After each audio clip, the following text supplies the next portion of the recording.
যে জাহান্নামী উটের মতো লম্বা ঘাড় বিশিষ্ট মুসু, ঘাড় বিশিষ্ট বড় বড় ঘাড় বিশিষ্ট সাপ থাকবে, যে সাপগুলি জাহান্নামীদেরকে দংশন করলে, একবার যদি দংশন করে, এই একবার দংশনের যে জ্বালা হবে, এই জ্বালা 40 বছর পর্যন্ত অনুভব করবে ওই ব্যক্তি যাকে এই সাপ দংশন করবে।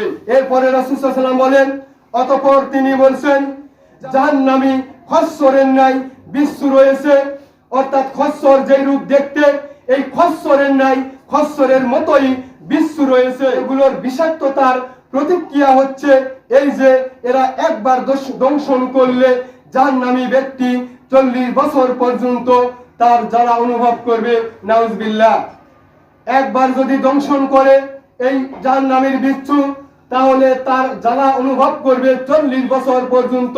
তাহলে চিন্তা করে দেখুন জাহান্নামীর সাপ ও বিচ্ছুর কামড় কত ভয়াবহ, কত যন্ত্রণাদায়ক, কত কঠিন হতে পারে, এই হাদিস থেকে যা প্রমাণিত হয়। সুতরাং প্রিয় ভাই ও বোনেরা, অবশ্যই আমাকে আপনাকে সতর্কতা অবলম্বন করতে হবে ইনশাআল্লাহ।